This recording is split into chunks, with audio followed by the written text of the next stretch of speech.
¿Qué tal? Con motivo del Día Mundial del Ambiente, el periódico La Nación publica en su plataforma impresa y digital un especial sobre el impacto positivo y negativo de la acción humana en nuestro ambiente. El título principal de esta edición está relacionado con un tema muy controversial, que es la zona marítimo costarricense en Costa Rica. Toda la polémica que hay por su uso y por el descuido de décadas de los gobiernos locales respecto a la tutoría y la vigilancia del buen uso de esta zona. Tenemos con nosotros a Juan Fernando Lara. ¿Qué tal, Juan Fernando? Buenos días, Ronald. ¿Qué tal? ¿Qué tal? Bien, Él gracias. es periodista de la sección de Sociedad de Servicios del periódico La Nación y está a cargo de la elaboración de este reportaje sobre la zona marítimo terrestre. Contanos, Juan Fernando, ¿cuáles fueron tus principales hallazgos? Bueno, muchísimas gracias. Creo que el primero es decir que en el caso de la zona marítimo terrestre del país, lo que pasó por décadas es un buen ejemplo de antología de cómo no hay que hacerlo, ¿verdad? Es esencialmente la primera gran enseñanza. Y me explico. Ocurre que la zona marítimo terrestre es una franja de 200 metros en el punto donde el mar se encuentra con la tierra y cuando el mar está en marea alta además. Y sobre esa franja de 200 metros hay ciertas restricciones. ¿Por qué? Resulta que la zona marítimo terrestre es el riñón natural para filtrar contaminación en agua, es una barrera protectora de tempestades que hay natural y es el refugio de un montón de vida silvestre, tanto de flora y fauna. De hecho, es en la zona de agua de ese territorio, o sea, que por eso hay que cuidarlo, donde se reproduce mucho hasta de la pesca de artesanal, de la cual sobreviven comunidades costeras, ¿verdad? Entonces, eso es un área que el gobierno, bueno, cada gobierno, el Estado debe tutelar. ¿Qué es lo que pasó en el tiempo? Que hacia los años 90 hubo una explosión inmobiliaria en Costa Rica en zonas de descanso, que son obviamente las playas. Y como había, digamos, en su momento dificultades para regular todo, la forma en que se crearon los planes reguladores, o sea, cómo se ordena el uso del territorio ahí, se hizo de manera improvisada. La gente del ICT nos decía que con fotos aéreas, o sea, no había, digamos, estos instrumentos cartográficos y de precisión que ahora manejamos.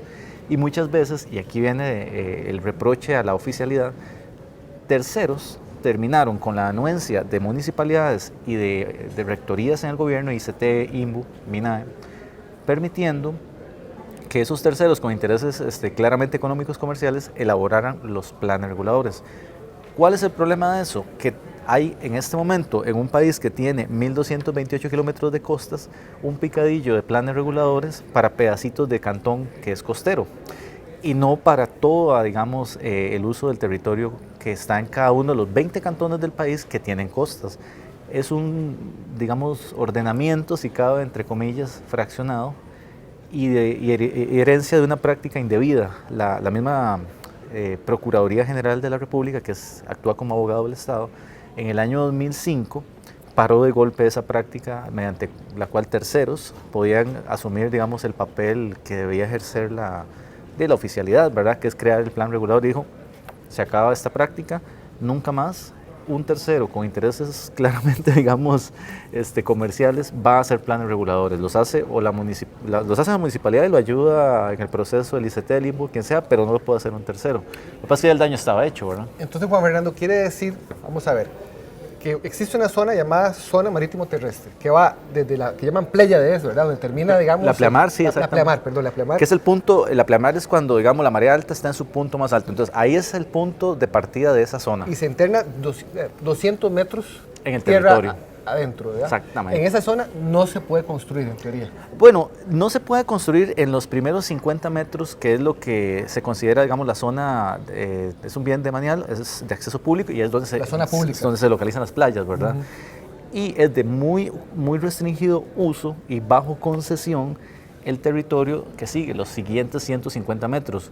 ¿Cuál es, digamos, el problema? Que hay zonas como Manuel Antonio, en Quepos, Punta Arenas, donde hay una serie de propiedades que esas personas tienen títulos de propiedad insertos dentro de la zona marítimo terrestre, pero no tienen concesión para nada. Entonces, ahora resulta que la municipalidad, por poner un ejemplo de algo que pasa en ese cantón, pero pasa en un montón de otros cantones, ahora la municipalidad va a empezar a hacer una revisión histórica de 28 propiedades que, bueno, tiene que ver cómo fue que llegaron a titularse y establecer si cabe o no llevarlas a un proceso de lesividad, que es la forma en que el Estado anula algo, en este caso títulos de propiedad, para, digamos, por interés público digamos, resarcirse, digamos, el territorio que está en zona marítimo terrestre. Entonces eso es hasta un problema para los mismos terceros que tienen titulación ahí. Eso va a ser un proceso muy largo y muy complejo, pero esas son las consecuencias precisamente del desamparo, del abandono oficial, cuando en algún punto de nuestra historia, no sé, las autoridades tal vez no pensaron que estas zonas, que además son muy estratégicas por razones económicas y naturales, merecían más atención, ¿verdad? Bueno, el caos es tal que la Contraloría también se pronunció con mucha contundencia, ¿verdad? En forma categórica para criticar este terrible desorden. Sí, la Contraloría hizo un análisis de todas estas situaciones justo 2 años antes del pronunciamiento de la Procuraduría. Y bueno, el problema de dejar en otras personas hacer el trabajo propio toma estas situaciones o adquiere esta forma. Uno, hasta el día de hoy todavía una gran mayoría de municipalidades costeras no tienen instrumentos, no tienen recursos, no tienen personal especializado en manejo de zona marítimo terrestre. Sí pueden existir las unidades y las personas ahí, pero no las suficientes como para elaborar o actualizar un plan regulador que ya en sí es un instrumento jurídico que existe y debe respetarse, pero que además requiere revisión o rectificación. Luego, como decíamos, muchas de las municipalidades, dice la Contraloría, ni siquiera saben los diferentes, digamos, categorías de territorios que tienen en su propio cantón. Y hay entonces un contraste entre zonas con una gran, digamos, efervescencia comercial, turística, pero sin el debido, digamos, cuidado de lo que son las reglas de la zona marítimo terrestre. Y otras municipalidades de que simplemente no tienen, digamos, fraccionado el territorio en cuanto a su ordenamiento, porque hay planes reguladores que se anclan en zonas específicas donde por supuesto ha crecido un poco más la actividad turística, pero otras zonas no tienen regulación. Eso es parte del problema de la rectificación y de los hallazgos de la Contraloría. ¿Y la Contraloría emite algún tipo de directriz, algún tipo, digamos, de mandato? Sí, claro. La Contraloría lo que hizo fue, digamos, con base en sus análisis, solicitar a una serie de entidades del Estado, a la CTENA, al Instituto Geográfico Nacional, al INVO, al ICT, al SINAC, al Sistema Nacional de Áreas de Conservación, que tenían que empezar a, digamos, a mediar en el proceso de revisar y de cuidar que haya, digamos, una cierta armonía, digamos, con los ecosistemas que están en las zonas marítimo terrestres que tienen actividades comerciales y, digamos, lo que se espera que sea la actividad, digamos, comercial responsable en estas zonas. Pero igual, ahí aparece un nuevo reto, por así decirlo. El ICT nos explica que cada uno de ellos tienen 106 planes reguladores ligados a costas, por lo tanto a zonas marítimo terrestres, pero hay 90 que merecen rectificación o mejora, por así decirlo, porque vienen de esas épocas de los años 90 cuando se hacía de forma, digamos, un poco improvisada, bastante improvisada parece, nos dice la ICT. También, imagino. Exactamente, pero sobre todo a la medida del desarrollador. Entonces, ¿qué es lo que pasa? Que también nos informa el ICT que tiene que ver directamente con la zona marítimo terrestre, que un plan regulador para sacarlo adelante, digamos, y dejarlo bien, puede tardar entre 8 y 10 años por tramitología en el Estado costarricense, digamos, porque hay más instituciones ahora involucradas en el proceso, porque deben cuidarse varios aspectos. Por ejemplo, si una zona marítimo terrestre alberga una parte del territorio que está declarada como patrimonio natural del Estado, entonces ahí entra, digamos, directamente una serie de, por así decirlo, de premisas o normativas ligadas a ambiente, a MINAE.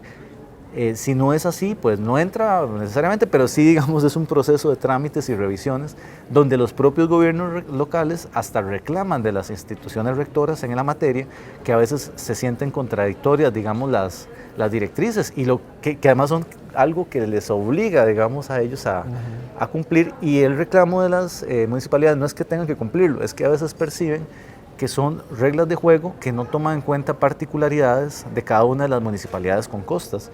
O sea, no es lo mismo la situación de la costa en el Atlántico, que es como de 200 y resto de kilómetros, que la situación en la costa del Pacífico, que son 1016 kilómetros de línea costera, ¿verdad?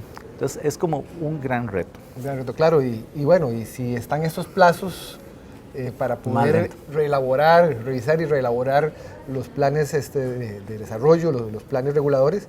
O sea, el proceso no se va a solucionar, el problema no se va a solucionar hoy, No. ni en el mediano plazo, sino que es una solución de mediano plazo. Incluso puede ser hasta largo plazo.